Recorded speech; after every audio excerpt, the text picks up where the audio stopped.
Myself Dr. Juhi. Today I am discuss what is proposal और offer. मैं आज आपको प्रस्ताव या प्रस्थापना के बारे में आज बताऊंगी। जैसा कि मैंने आपको लास्ट टॉपिक में बताया था कि किसी भी दो व्यक्तियों के बीच कॉन्ट्रैक्ट कैसे होता है, कॉन्ट्रैक्ट यानी संविदा का जन्म कैसे होता है।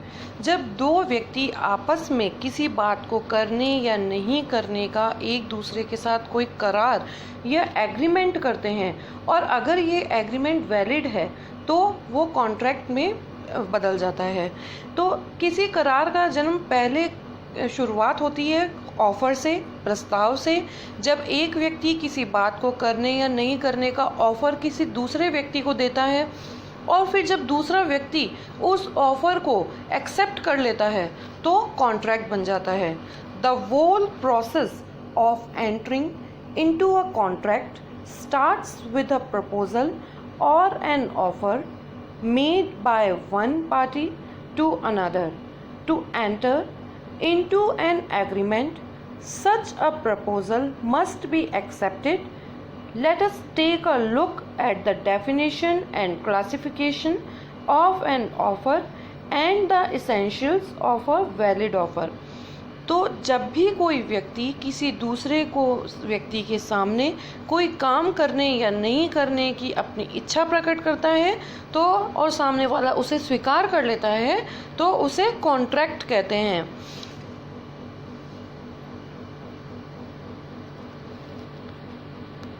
व्हाट इज प्रपोजल और ऑफर? इंडियन कॉन्ट्रैक्ट एक्ट 1872 के section 2A According to the Indian Contract Act 1872, proposal is defined in section 2A as when one person will signify to another person his willingness to do or not to do something, abstain with a view to obtain the assent of such person to such an act or abstinence, he is said to make a proposal or an offer. प्रस्ताव या प्रस्थापना को भारतीय संविदा अधिनियम 1872 की धारा 2 clause A में बताया गया है, डिफाइन किया गया है, जिसके अनुसार जब एक व्यक्ति किसी दूसरे व्यक्ति के समक्ष अपनी इच्छा किसी कार्य को करने अथवा न करने के लिए इस उद्देश्य से प्रकट करता है कि दूसरा व्यक्ति की सम्मति उस कार्य को करने अथवा न करने के संबंध में प्राप्त हो जाए तो कहा जाता है कि उसने प्रस्ताव किया है। मीन्स जब प्रस्ताव में जब एक व्यक्ति दूसरे व्यक्ति के सामने कोई काम करने अथवा नहीं करने की अपनी इच्छा को प्रकट करता है और उस इच्छा को प्रकट करने का उसका जो उद्देश्य है दूसरे व्यक्ति की सम्मति प्राप्त करना, उसकी एक्सेप्टेंस, उसकी एसेंट प्राप्त करना तथा करार करना होता है। जब उसकी इच्छा का उद्देश्य यह है कि सामने वाला जो वो अपनी इच्छा रख रहा है उस पर अपनी सम्मति दे, एग्री हो, तो उसे ऑफ़र कहते हैं। इसमें जो व्यक्ति प्रस्ताव करता है, जो व्यक्ति ऑफ़र करता है, उसे कहते हैं प्रपोजर। और जिस व्यक्ति के सामने प्रस्ताव रखा जाता है, जिसके सामने ऑफ़र रखा जाता है, उसे कहते हैं ऑफरी। प्रस्ताव स्वीकार हो जाने के बाद अगर वो ऑफ़र एक्सेप्ट हो जाता है तो प्रस्तावक को, तो जिसने जो प्रपोजर है वो कहलाएगा प्रॉमिसर, वचनदाता। और प्रस्ताव स्वीकार करने वाला, जिसने प्रस्ताव स्वीकार कर लिया है, वो हो जाएगा प्रॉमिसी यानी वचन ग्रहीता कहा जाएगा। ये सेक्शन 2 के क्लॉज C में इसके बारे में बताया गया है। मैं आपको इसको एक उदाहरण, एक एग्जाम्पल देती हूँ। जैसे कि A B से कहता है कि मैं तुम्हारा डायमंड नेकलेस 9 लाख में ख़रीदना चाहता हूँ, क्या आप बेचेंगे? यहाँ A अपनी इच्छा बनता के सामने इस उद्देश्य से रख रहा है कि वह उसकी शर्तें कौन सी, 9 लाख रुपए में अपना डायमंड नेकलेस उसे बेचने की हामी भर दे।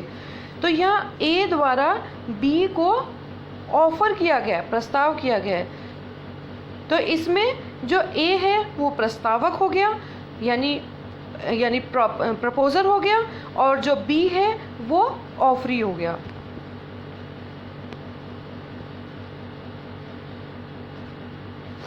Let us look at some features or essentials of such an offer. इसके कुछ कॉमन फीचर्स होते हैं एक ऑफर में जो होते हैं, वो मैं आपको पहले बता रही हूँ।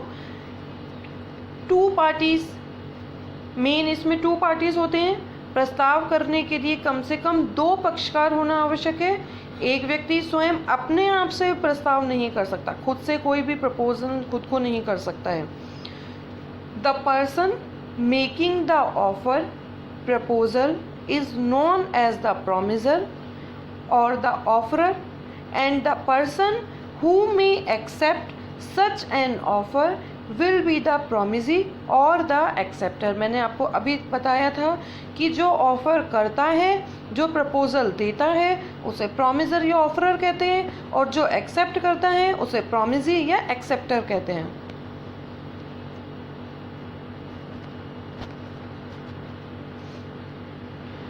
The offerer will have to express his willingness to do or abstain from doing an act.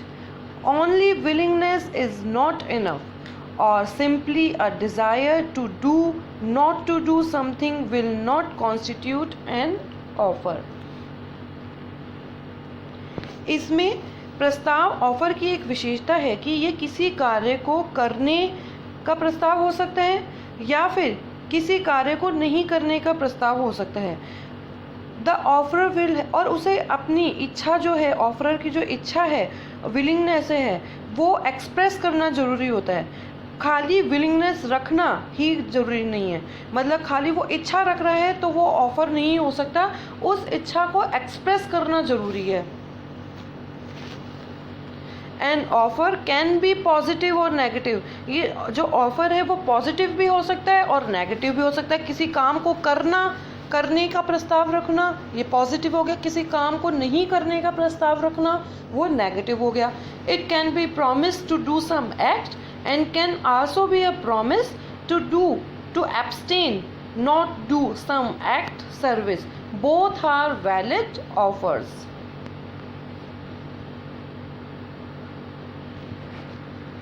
Classification of offer. There are many types of offers based on their nature, timing, intention, etc. Let us take a look at the classification of offers. Offers कई प्रकार के, कई types के होते हैं, जो मैं आपको अभी बता रही हूँ, जो नेचर, टाइमिंग, इंटेंशन के हिसाब से अलग अलग तरह के ऑफर होते हैं।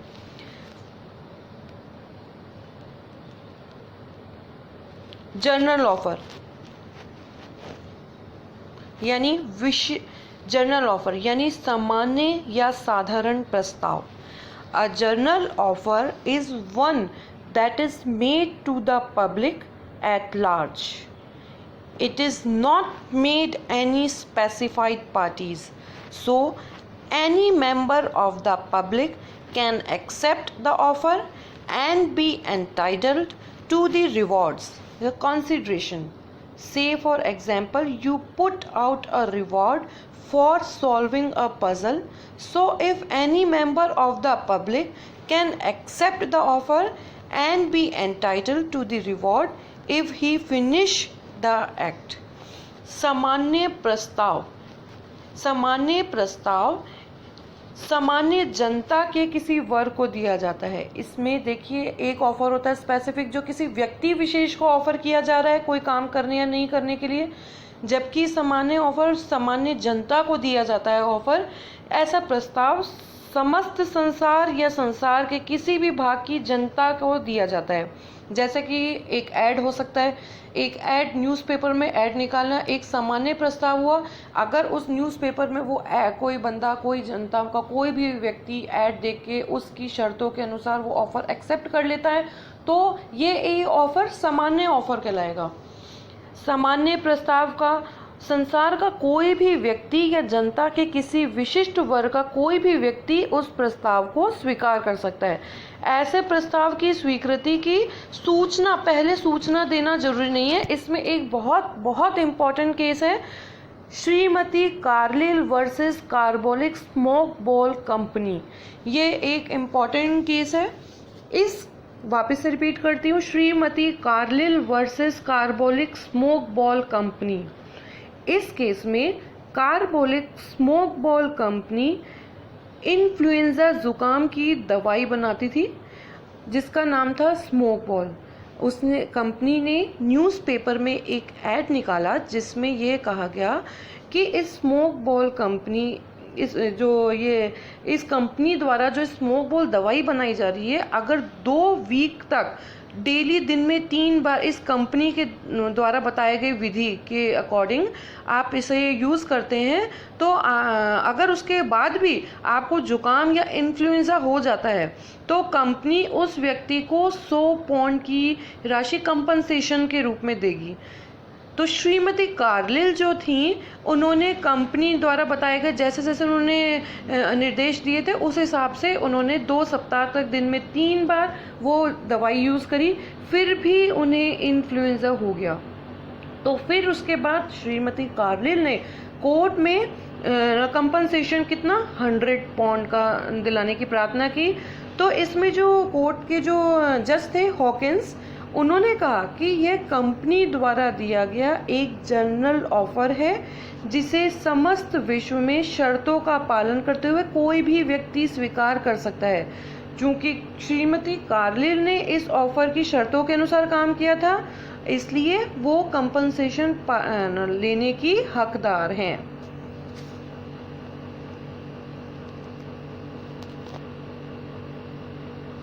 Specific offer.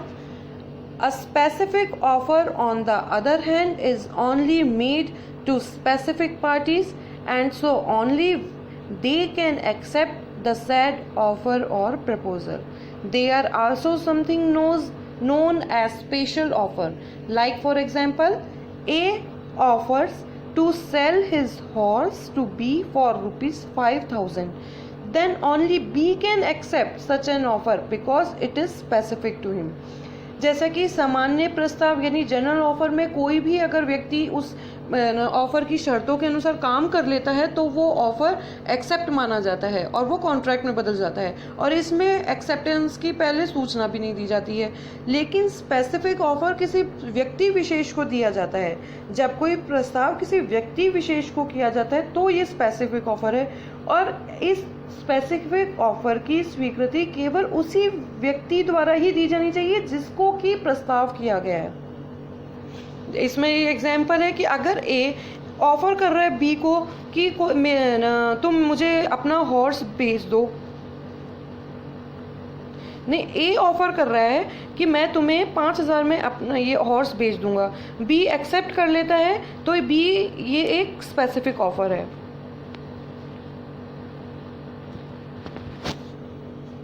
Cross offer. In certain circumstances, 2 parties can make a cross offer. This means both make an identical offer to each other at the exact same time. However, such a cross offer will not amount to acceptance of the offer in either case.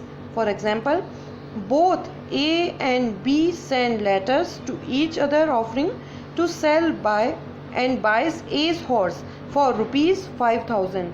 This is a cross offer, but it will be considered as acceptable for either of them. Cross offer means प्रति प्रस्ताव। जब 2 व्यक्ति एक दूसरे की जानकारी के बिना एक दूसरे को समान प्रकार के यानी समान शर्तों के सहित एक दूसरे को प्रस्ताव एक ही समय पर करते हैं, तो ऐसे प्रस्तावों को हम प्रति प्रस्ताव यानी क्रॉस ऑफर कहते हैं। ये प्रस्ताव प्रत्येक व्यक्ति के अपने स्वतंत्र और एक दूसरे के समान होता है। इसको मैं एक एग्जाम्पल देती हूँ। जैसे ए बी को 100 टन स्टील बेचने का प्रस्ताव पत्र लिखता है। ठीक उसी समय जो बी भी संता से 100 टन स्टील खरीदने का पत्र लिखता है। दोनों पत्र एक ही टाइम पे एक दूसरे के पास पहुंच जाते हैं, तो और दोनों की इच्छा भी एक समान है, शर्तें भी समान है, लेकिन दोनों में कोई करार नहीं हुआ है, दोनों ही प्रस्ताव ही कहलाएंगे। जब तक ए और बी में से कोई एक व्यक्ति स्वीकृति नहीं देता, जब तक ये प्रस्ताव ही बना रहेगा।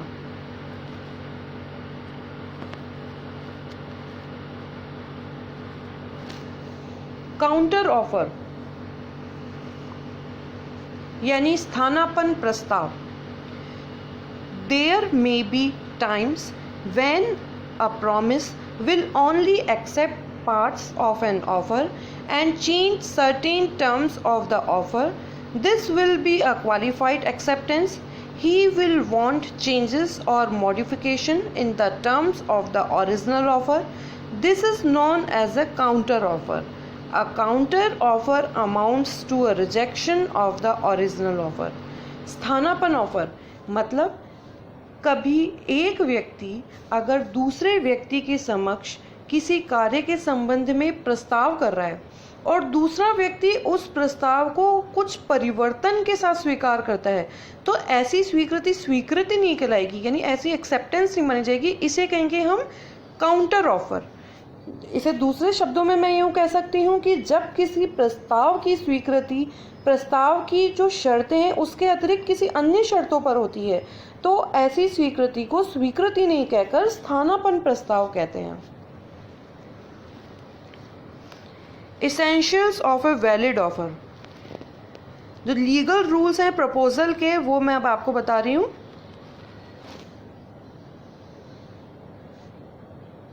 फर्स्ट है offer must create legal relation. प्रस्ताव विधिक संबंध बनाने के उद्देश्य से होना चाहिए। कोई भी जो प्रपोजल होता है वो तभी लीगल होता है जबकि उसमें लीगल रिलेशन स्थापित करने का उद्देश्य या भावना से किया जाए। The offer must lead to a contract that creates legal relations and legal consequence in case non-performance.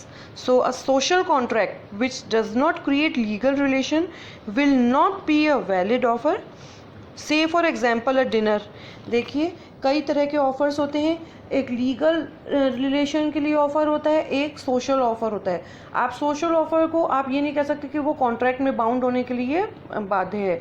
जैसे कि अगर हम किसी को ऑफ़र करें कि डिनर पे चलने के लिए, मूवी देखने के लिए, ये नॉर्मल जो हम डेली डे बाय डे हम जो इस तरह के ऑफ़र्स करते रहते हैं, तो इनमें हमारी इंटेंशन लीगल नहीं होती है, तो हम सामने वाले को इसलिए बाउंड नहीं कर सकते हैं। ये कॉन्ट्रैक्ट नहीं है। लीगल रिलेशन की अगर उसमें उद्देश्य होता है कॉन्ट्रैक्ट में, प्रस्ताव में, ऑफर में, तो ही वो प्रस्ताव माना जाता है, नहीं तो वो प्रस्ताव नहीं माना जाता है।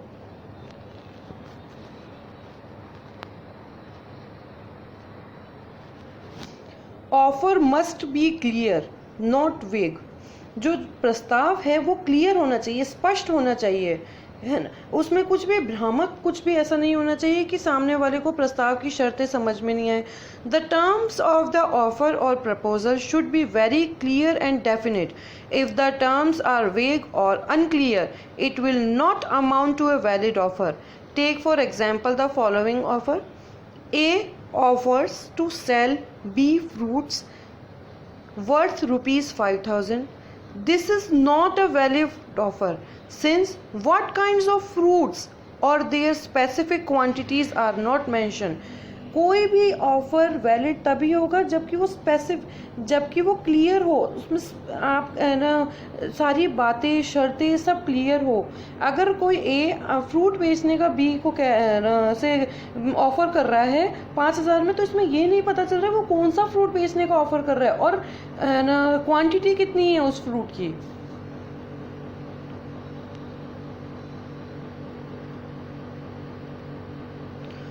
Offer must be communicated to the offeree. For a proposal to be completed, it must be clearly communicated to the offeree. Not offeree can accept the proposal without knowledge the offer. प्रस्ताव का संवहन होना जरूरी है। जब भी प्रस्ताव किया जाता है तो स्वीकार करने वाले के संवहन मतलब उसके ज्ञान में आ जाना चाहिए। प्रस्ताव का पूरा होना तभी माना जाता है जबकि प्रस्ताव का संवहन हो गया, जब प्रस्ताव उस व्यक्ति की जानकारी में आ जाता है जिसको प्रस्ताव किया गया है। प्रस्ताव की जानकारी के बिना जब कोई व्यक्ति स्वीकृति दे देता है तो वो स्वीकृति नहीं मानी जाएगी। इसमें इम्पोर्टेंट केस है Lalman Shukla versus Gauri Datt. It makes clear that acceptance in ignorance of the proposal does not amount to acceptance.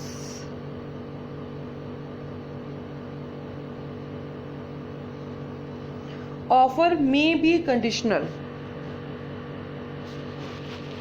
While जो ऑफर है वो शर्तों के सहित भी हो सकता है।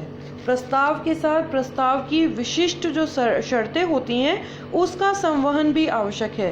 प्रस्ताव के वैध होने के लिए यह आवश्यक बात है कि प्रस्ताव की विशेष शर्तें भी प्रस्ताव के साथ बता दी जानी चाहिए। यदि प्रस्ताव के स्वीकृत होने के बाद प्रस्ताव की शर्तों की जानकारी होती है तो शर्तें स्वीकृता पर लागू नहीं होगी। While acceptance cannot be conditional, an offer might be conditional. The offerer can make the offer subject to any terms or condition he deems necessary. So, A can offer to sell goods to B if he makes half the payment.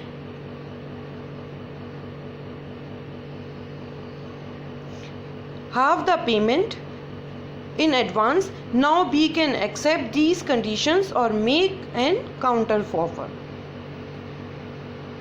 Offer cannot contain a negative condition. The non-compliance of any terms of the offer cannot lead to automatic acceptance of the offer.